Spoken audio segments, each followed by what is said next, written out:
Peace committee సమావేశానికి విచ్చేసిన జిన్నారం మండల ప్రజలకి, ప్రజాప్రతినిధులకి మరియు మీడియా వాళ్ళకి, తర్వాత మా జిన్నారం ఎస్ఐ గారికి, జిన్నారం ఎస్ఐ గారికి, మా సిబ్బందికి అందరికీ నా యొక్క నమస్కారములు. నా పేరు ప్రభాకర్ డిఎస్పీ. కొత్తగా నేను రీసెంట్గా పటాన్చెరు డిఎస్పీగా ఛార్జ్ తీసుకోవడం జరిగింది. ఈ పీస్ కమిటీ యొక్క ప్రజలు, ప్రభుత్వము జీతం ఇచ్చి ఓ డిపార్ట్మెంట్ పెట్టి చేసినప్పుడు ప్రజల యొక్క ఇదేంటంటే ఆ అధికారుల ద్వారా పనిచేయించుకోవాలి, అంతేగాని వాంఛగా అనుభవించేటట్టు చూసే బాధ్యత మనందరిపైన ఉంది. రెండోది ఏంటంటే జరిగిన దాని గురించి అవసరం లేదు. నెక్స్ట్ ఏంటంటే సంఘటనలు జరుగుతుంటాయి, ఎవరికైనా దృష్టికి వస్తాయి.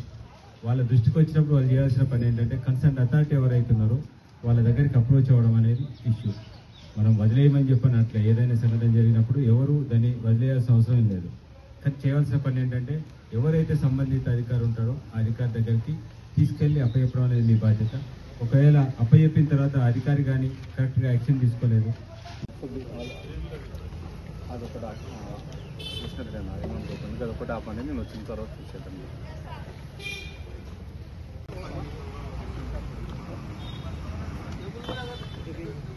మళ్ళీ న్యూసెన్స్ జరగడం అవి జరగడం ఉంటాయి. మా దగ్గర కొన్ని బీసీ ఉన్నాయి, పెట్రోల్ మొబైల్ ఉన్నాయి, మా పికెట్స్ ఉన్నారు.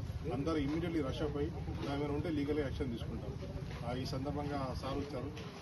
ఈ పీస్ కమిటీని ఉద్దేశించి మన డిఎస్పీ సార్కి మాట్లాడవలసింది. ప్రజలందరూ కూడా శాంతియుతంగా, సామరస్యంగా, మతపరంగా అందరూ కలిసిమెలిసి ఉండాలనే ఉద్దేశంతో నేడు సమావేశాన్ని మీటింగ్ సమావేశాన్ని ఏర్పాటు చేసిన పోలీస్ సిబ్బందికి, మరి ఈ సమావేశానికి ముఖ్య అతిథులుగా విచ్చేసిన పెద్దలు గౌరవనీయులు డిఎస్పీ సార్ గారికి, సర్కిల్ ఇన్స్పెక్టర్ గారికి, సబ్ ఇన్స్పెక్టర్ గారికి, పోలీస్ సిబ్బందికి, మరి ఇక్కడ విచ్చేసిన మీడియా మిత్రులకు, వివిధ పార్టీల నుండి వచ్చిన పార్టీ నాయకులకు, మరి మైనార్టీ సోదరులందరూ కూడా పేరు పేరున హృదయపూర్వకంగా ధన్యవాదాలు తెలియజేస్తా ఉన్నా. సార్, ఇక్కడ ఎప్పుడు కూడా ఈ ప్రాంతం అంతా కూడా పీస్ఫుల్గా, శాంతియుతంగా కలిసిమెలిసి ఉండే ప్రాంతమే. ఎప్పుడు కూడా ఎలాంటి జగడాలు జరగలేవు. మొన్న అనుకోకుండా అది కమ్యూనికేషన్ గ్యాబా ఏదో అన్ఎక్స్పెక్టెడ్గా జరిగింది తప్ప ఇక ఎప్పుడు కూడా అలాంటివి జరగలేవు. ఇక్కడ అంతా కూడా కలిసి ఉండే ప్రాంతం అని ఈ వేదిక ద్వారా నేను తెలియజేస్తా ఉన్నా. ముందు కూడా కలిసి